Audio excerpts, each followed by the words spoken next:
Hey guys, so today I'm going to read out of the Bible. I'm going to read a few verses out of the book of Psalms, and I want you to listen to how it relates to our situation. Um, Psalms is an important book to me because it's the first book I've read as an adult for myself, the Bible. Let me back up a little bit and give you a little story on how my journey to Christ became. Just a little bit. This is not my testimony. I just want to tell you how I kind of came to Christ and how I know that through Him we can conquer this whole targeting thing. And you know what? From now on, I don't like the word targeting. I'm going to call us the plucked ones. So when I say the plucked ones, it refers to us targeted individuals. You understand why later on I like to call us the plucked ones, like as if we were plucked from the world. Um, but yeah, I like that one a little bit better than targeted individuals. So if you hear me say the plucked ones, that's what I'm talking about. So um, I just want to talk about my journey to Christ. I was a non-believer before any of this happened. Um, I grew up going to church at around 11 or 12. I did not believe anymore. I was science was the thing for me, and I was an atheist at the first half of my life, and then towards the later half of my life became more agnostic.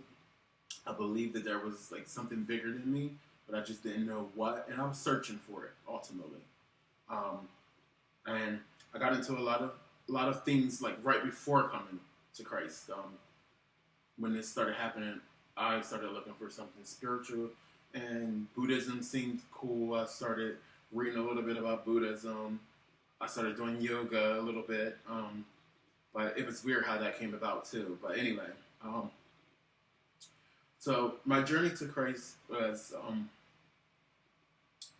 I lived in Chicago, when I was living in Chicago, which I've lived for about 6 years in Chicago. Um, my mother, who lived in Pennsylvania, where I'm originally from, um, became born again, which was huge because growing up she was a kind of a lukewarm Christian, so to speak, you know. So her becoming born again was a big deal, and I was just not for it at all. I was just like everything was Jesus to her, and I didn't get it. I get it now, but I didn't get it back then, and it would bother me. So anyway, when this started happening, and all of you plucked ones know that during this um, targeting, we uh, we go through phases, right? The first phase is confusion. The second phase is fear, and then the third phase is anger, right? I mean, that's typically the way it is.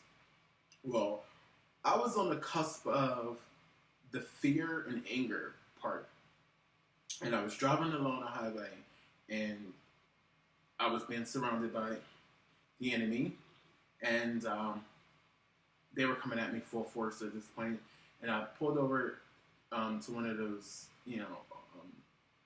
dining area, rest areas off the side of the highway just to take a breather, and I was sitting there on the bench by myself. They couldn't really come near me at that point because it would be too obvious because I was sitting on a bench by myself in like a rest area that was far off from where the actual store was. So if anyone came over there, it would just look, like, why are you here? You know, but they were there, but they just didn't come over into my area. And I was sitting there and I was thinking to myself, if evil like this is, and now what I meant to say was, if evil like this exists, then good has to exist. Well, I didn't say good. I said God. I said if evil like this exists, then God has to exist. And I caught myself. I'm going, why do I say God? Now, mind you, like I said, this was during the point where I was experiencing the fear on the cusp of being angry. So I took that I took the word God and ran with it, and I let it fuel me, and it fueled my anger. So when they would come around, I would talk about God. I would mention God. I would say, and I remember distinctly this one day, I'm driving in a car with a person, and I was being, attacked. They were all around me, and I'm driving on the highway, and they're gaslighting me. They're zooming up behind me, going 90 miles. Typical stalking. And I said, "Jesus, help me," and it stopped. And I thought that was weird. I was thinking, okay, that's kind of strange. Like it didn't stop, but it like backed off. It got quiet for a while, and like it just it wasn't there. I was like, oh wow. And then I started noticing that when I would get mad, angry, I would start talking about the Bible and Jesus. I really didn't have a clue what I was talking about at all, and I was saying a lot of things that ultimately I found out was in the Bible. I had no idea of what I was saying to these people about the Bible, but I would speak like my targeting encompassed a lot of mind control. Well, they knew what I was thinking. That was my targeting. So with targeting, I noticed that on the surface or generally, we all have the same. We all have similar stories. But then I noticed that if you go deeper into a plucked one's story, this targeting becomes more tailored to the individual themselves, right? So my targeting was more based on the things that I thought, and I think the reason why it's tailored to the individual is because they know who we are and they're trying to entice us, or they know our fears, they know our temptations, they know all those things. So those are the things that they're acting upon, and it's truly, I think, it's a struggle with inside. It's all the bad things that we feel about ourselves being reflected or projected back out into the real world, right? So, with me, I started noticing that I would, I would get comfort in, and this is bad now that I look back. I would get comfort in because they could read my mind, talking negative about said gang stalker. So if they were around, I would just start ripping on them. I would just start saying, "Oh, you're fat," or "You're ugly," or I would go a lot further. I would say some really, really throat cut things about them. And what I noticed is that particular gang stalker wouldn't be happy, but everyone else would be laughing at the things that I was saying. And I used to get a kick out of it. I would go and literally, I would go and sit at the mall sometimes and just sit on a bench and just, as they were coming out, just talk about them, like just say the most awful things I could about them. And then it slowly shifted to me talking about the Bible, and I would say things. I would say, things like the majority doesn't matter. Look at what God did for Noah. And I didn't really even know the Bible like that. I mean, I kind of knew the Noah story, but I was saying specific things, and I would later either look or find out that the things that I was actually saying were true.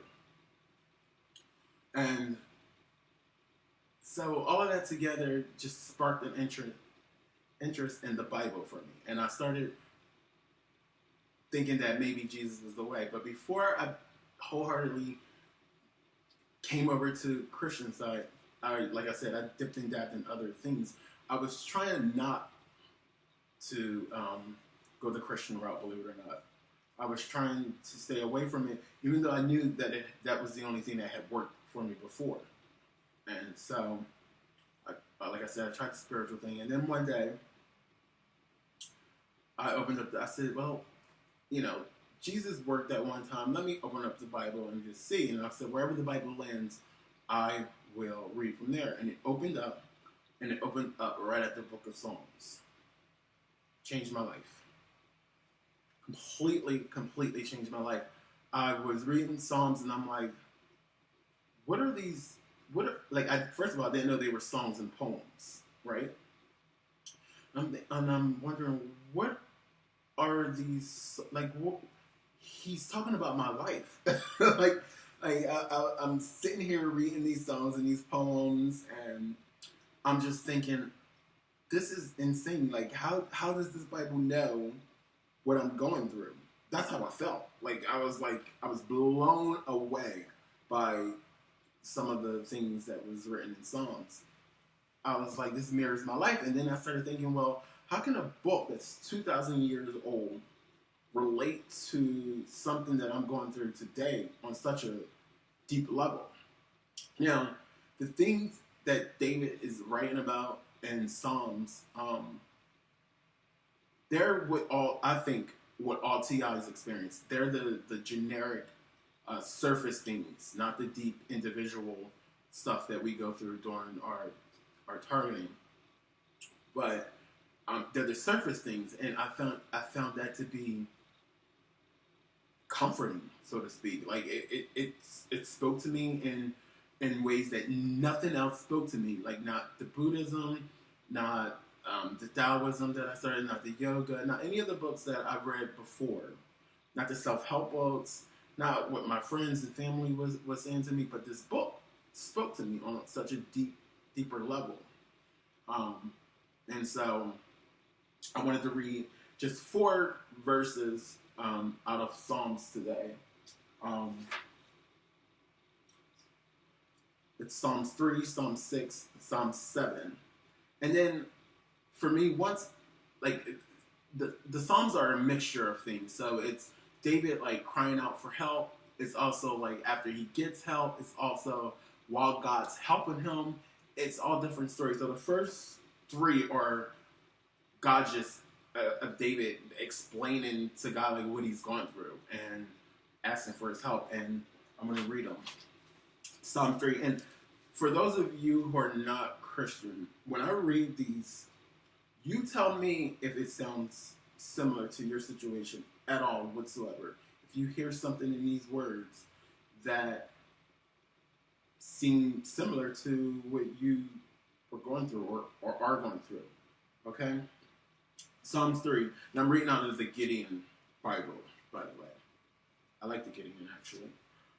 Psalm 3. A psalm of David when he fled from Absalom, his son. O Lord, how many are my foes? Many are rising against me. Many are saying of my soul, there is no salvation for him in God, Selah. But you, O Lord, are a shield about me, my glory, and the lifter of my head. I cried aloud to the Lord, and he answered me from the holy hill, Selah. I lay down and slept. I woke again, for the Lord sustained me.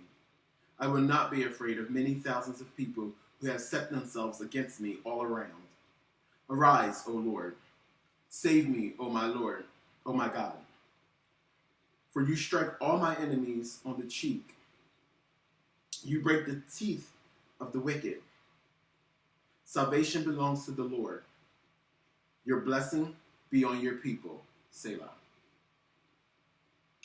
Here's Psalm 4. To the choir master with stringed instruments, a psalm of David. Answer me when I call, O God, O my righteousness. You have given me relief when I was in distress. Be gracious to hear me and hear my prayer. O men, how long shall my honor be turned into shame? How long will you love vain words and seek after lies? Selah. But know the Lord has set apart the godly for himself. The Lord hears when I call to him. Be angry and do not sin. Ponder in your own hearts on your beds and be silent. Selah. Offer right sacrifices and put your trust in the Lord. There are many who say, who will show us some good? Lift up the light of your face upon us, O Lord. You have put more joy in my heart than they have when their grain and wine abound. In peace I will both lie down and sleep, For you alone, O Lord, make me dwell in safety. That one is fantastic. I'm sorry, that was Psalms 4. That wasn't even on my list. I'm sorry, guys. That was Psalms 4. I said I was going to read Psalms 3, 6, 7, and Psalm 26. So I'm going to go to 6 now. But that was Psalms 4. That was still amazing. Psalm 6 now says, to the choir master with stringed instruments, according to the Sheminith, a psalm of David. O Lord, rebuke me, not in your anger, nor discipline me in your wrath. Be gracious to me, O Lord, for I am languishing. Heal me, O Lord, for my bones are troubled. My soul also is greatly troubled. But you, O Lord, how long? Turn, O Lord, deliver my life. Save me for the sake of your steadfast love. For in death there is no remembrance of you. In Sheol, who will give you praise? I am weary with my moaning. Every night I flood my bed with tears. I drench my couch with my weeping, My eye wastes away because of grief. It grows weak because of all of my foes. Depart from me, all you workers of evil, for the Lord has heard the sound of my weeping. The Lord has heard my plea. The Lord accepts my prayer.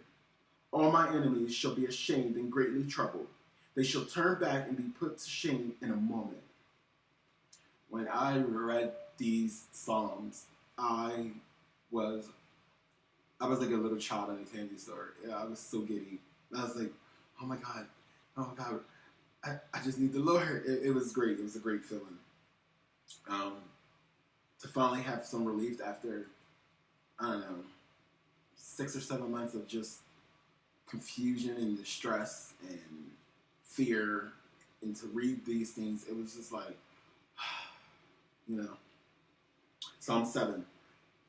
I don't know how to say this word. A Shiggaion of David, which he sang to the Lord concerning the words of Cush, a Benjamite.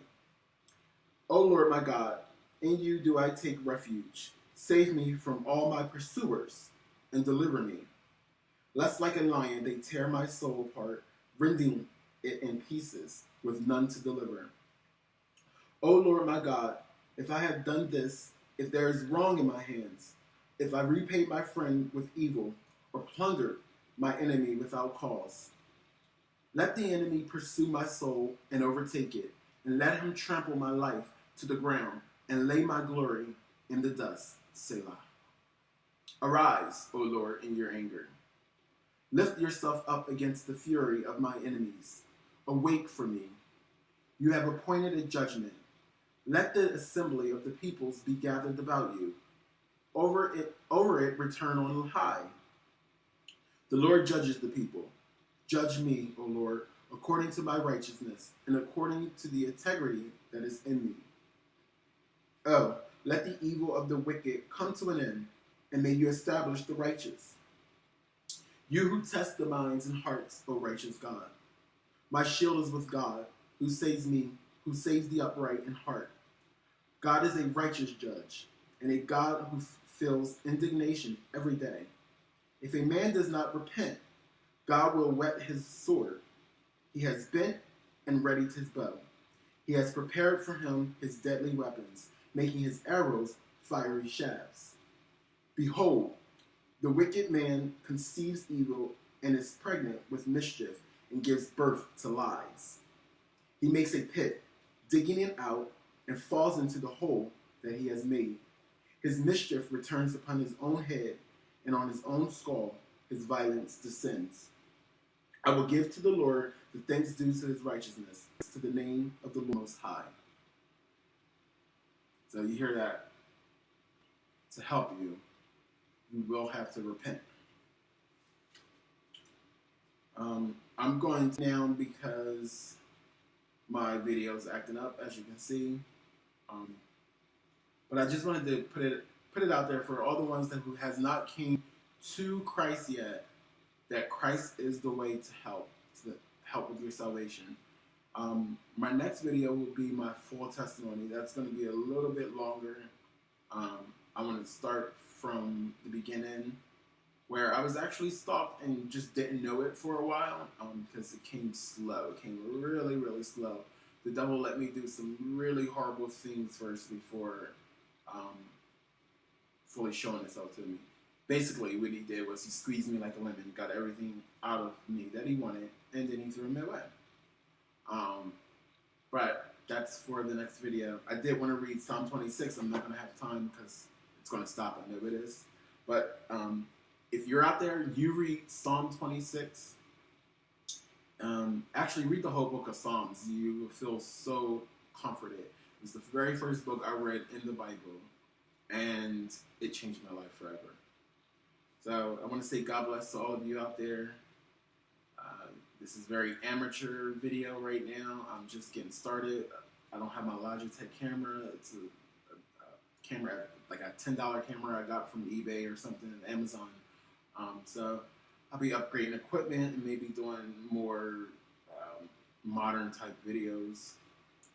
So look forward to you coming here and getting hope and peace and love, and just to let you know that there is a way out. You're not hopeless. You don't have to be scared.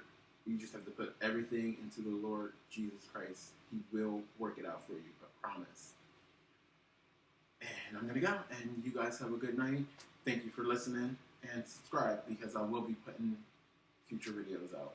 Thank you guys. Have a good night.